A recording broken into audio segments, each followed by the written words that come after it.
The role of brokers is fundamental when it comes to placing cyber risks.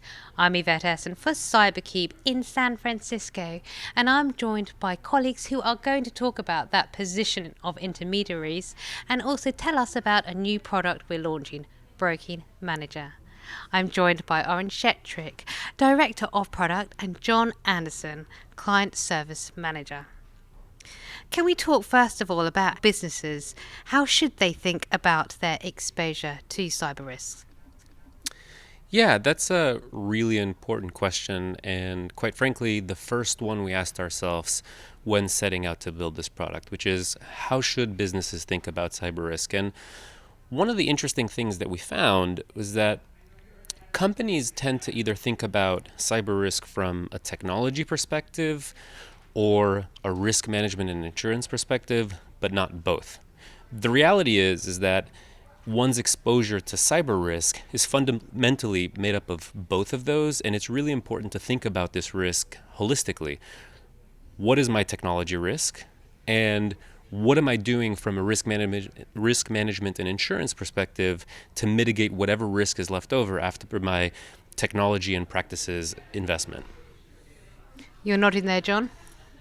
Yeah, additionally, I would add that companies need to remember that cyber risk is not only technology risk, it also has a human element to it as well. People are sitting there clicking emails, potentially something compromising, and they are the weakest link. And when you bring humans into the equation, that changes the ballgame. Can we talk about resources? How important a factor is that when it comes to cyber risk? Yeah, resources are obviously a huge factor. If we kind of think about it simplistically, large companies have a lot of resources, small and medium-sized companies don't. And so naturally, you can think that large companies have significantly more resources to invest in both security technology and practices as well as insurance. However, what's interesting is that as companies get larger and you may have, for example, a dedicated professional in a security role and a dedicated professional in a risk management and insurance role, those two functions don't always work together and don't always collaborate. Beyond that, if we think about resources in the act of responding to a cyber incident, larger companies obviously have the resources to weather the storm of a breach or a ransomware attack where they have the reserves to survive that, whereas smaller companies don't necessarily. And in many cases, it's unfortunate, but smaller companies are wiped out when faced with a cyber incident. Taking it one step further, smaller companies a lot of times aren't aware even of what cyber risks they face, what options are available to them, either from security or from an insurance perspective. And so resources are a very large part of this equation, as is obviously the size of the company. But it doesn't mean that, larger companies are safe or smaller companies are safe. It's just the way that they face these problems are different. From the actual kind of details or tactical approach to cyber events, fundamentally, large and small companies, heavily resourced or not, face the same type of cyber incidents. They oftentimes manifest themselves in different ways depending on whether you're a small commercial entity or a large public organization. And many times the way that they manifest or the type of people that are targeting a company are different. But in many cases, these threats they face are the same. And I would just add to that and say that these companies have the same resources, but then they also have kind of the same vulnerabilities, right? So they all have assets, they all have potential liabilities, they all have certain threat groups that might be going after them. And what you find, which Oren was alluding to, is that cyber risk ends up being kind of size agnostic. John, what role can brokers and analytics play with regards to the cyber ecosystem? So brokers are already very much embedded in their customer workflow. They really have this great opportunity to be a trusted advisor in the process.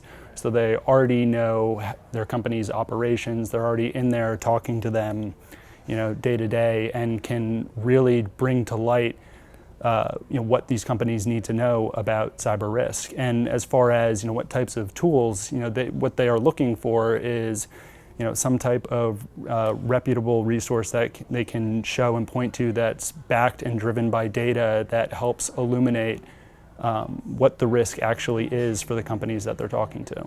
What is CyberCube doing to assist brokers in their role to best serve their clients?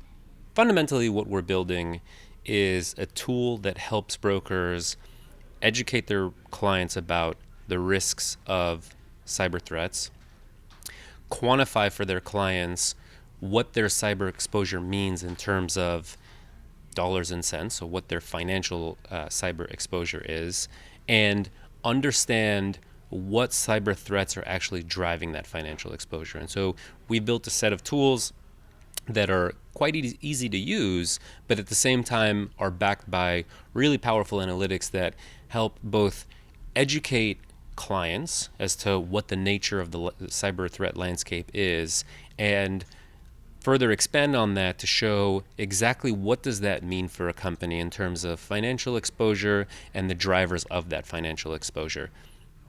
Yeah, I would say we spent a tremendous amount of time going and speaking to brokerages and really the cyber experts at these brokerages, as well as just the dynamics that exist within their organizations, and really listen to them. And what we found was, we need to develop and build a tool that works both for a broker that is well versed in cyber risk, and also for a broker that may not be so well versed in cyber risk, such that they can go into the company and be able to talk and help them discern which risks they should maintain themselves and which risks they should try and transfer.